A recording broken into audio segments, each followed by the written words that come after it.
ಹೀಗಾಗಿ ನಾವೆಲ್ಲರೂ ನಮ್ಮ ಕುಟುಂಬದ ಸದಸ್ಯರು ಬೆಳಗ್ಗೆ 8 ಗಂಟೆಯಿಂದ ಅವರಿಗೆ ವಿಶ್ ಮಾಡ್ತಾ ಇದ್ದೇವೆ, ಶುಭ ಹಾರೈಸ್ತಾ ಇದ್ದೇವೆ.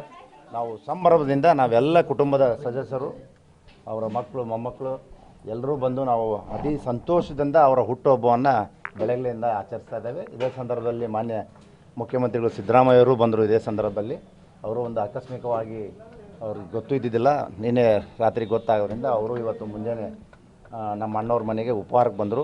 ಅವರು ಶುಭ ಹಾರೈಸಿದರು, ಒಳ್ಳೆಯದಾಗಲಂತ ಹಾರೈಸಿದರು. ಇಡೀ ಕುಟುಂಬದ ಜೊತೆ ಚೆನ್ನಾಗಿ ಒಂದು ಗಂಟೆ ಅವರು ನಮ್ಮ ಜೊತೆ ಚೆನ್ನಾಗಿ ಕಳೆದರು. ಬಿಟ್ಟು ಬೇರೆ ರಾಜಕೀಯದ ಯಾವುದೇ ಚರ್ಚೆಗಳು ಇಲ್ಲಿ ಆಗಿಲ್ಲ. ನೀವು ಏನು ಪಕ್ಷದ ಬಗ್ಗೆ ಅಸಮಾಧಾನ ವ್ಯಕ್ತಪಡಿಸ್ತಾ ಇದ್ದೀರಿ? ನಾನು ಹೇಳಿದ್ನಲ್ಲ, ಇಲ್ಲಿ ಇವತ್ತು ನಡೀತಾ ಇರೋದು ಒಂದು ಹುಟ್ಟುಹಬ್ಬದ ಒಂದು ಸಂತೋಷದ ಒಂದು ಹಬ್ಬ ನಮ್ಮ ಮನೇಲಿ ನಡೀತಾ ಇದೆ. ರಾಜಕೀಯ ಮಾತಾಡೋಕ್ಕೆ ಅವಕಾಶ ಸಿಕ್ಕಿಲ್ಲ.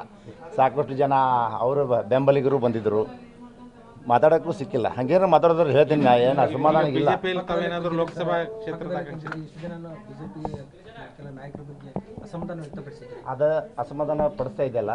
ಈಗ ನೋಡಿ, ನಾನು ಕಳೆದ ಬಾರಿ ಹೇಳಿದ್ದೆಲ್ಲ, ನಾನು ವೀರಶೈವ ಲಿಂಗಾಯತರಿಗೆ ನಮ್ಮ ಪಕ್ಷದಲ್ಲಿ ಒಂದು ಅನುಕೂಲ ಮಾಡಿಕೊಡ್ಬೇಕು, ಪ್ರಿಫರೆನ್ಸ್ ಕೊಡಬೇಕಂತ ಹೇಳಿದ್ರೆ, ಅದರ ತಕ್ಕಂಗೆ ನಮ್ಮ ರಾಜ್ಯ ಅಧ್ಯಕ್ಷರಾದ ವಿಜೇಂದ್ರ ಅವ್ರನ್ನ ನಮ್ಮ ಸಮುದಾಯಕ್ಕೆ ಸೇರಿದಂಥ ಒಬ್ಬ ಒಳ್ಳೆಯ ಯುವ ನಾಯಕನನ್ನು ನಮಗೆ ಕೊಟ್ಟಿದೆ. ಹೀಗಾಗಿ ನನಗೆ ಸಂತೋಷ ಇದೆ.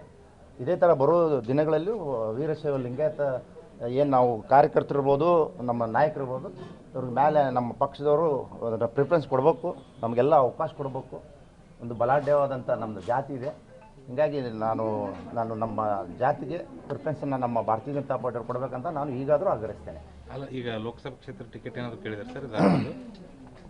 ಹೇಳಕ್ಕೆ ಬರಲ್ಲ. ಏನು ಜಾತಿ ಇದರ ಮೇಲೆ ಅದರ ಮೇಲೆ ಕೊಡ್ಬೋದು. ಅವ್ರೇನೋ ಬೇರೆ ಕಡೆ ಹೋದರೆ ಅವಾಗ ಕೇಳ್ಬೋದು ನಾವು.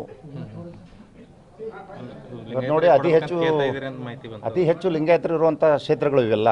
ಹಾವೇರಿ ಲೋಕಸಭಾ, ಧಾರವಾಡ ಲೋಕಸಭಾ, ಇವತ್ತು ಕೊಪ್ಪಳ, ರಾಯಚೂರು, ಇವೆಲ್ಲ ಅತಿ ಹೆಚ್ಚು ಲಿಂಗಾಯತರು ಇರುವಂಥ ಕ್ಷೇತ್ರಗಳು. ಗೊತ್ತಿಲ್ಲ ಹೈಕಮಾಂಡ್ ಏನು ಮಾಡತ್ತೆ ಗೊತ್ತಿಲ್ಲ. ನಾವು 40 ವರ್ಷದಿಂದ ನಾವು ಕೆಲಸ ಮಾಡಿದ್ದೀವಿ.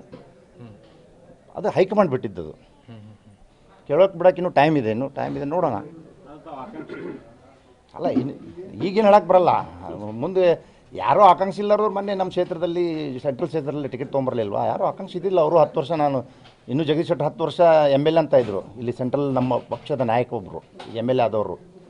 ಅದೇ ಥರ ಏನು ಬೇಕಾದವು ಲಾಸ್ಟ್ ಮೂಮೆಂಟಲ್ಲಿ ಭರವಸೆ ಎಲ್ಲರಿಗೂ ಆಸೆ ಇರುತ್ತಲ್ಲ. ನಾವೇನು ಸನ್ಯಾಸಿ ಅಲ್ಲ. ನಾನು 35 ವರ್ಷದಿಂದ ಪಕ್ಷದಲ್ಲಿ, ನಾನು ಬುದ್ಧಿ ಬಂದಾಗಿಂದ ಭಾರತೀಯ ಜನತಾ ಪಕ್ಷದಲ್ಲಿದ್ದೇನೆ.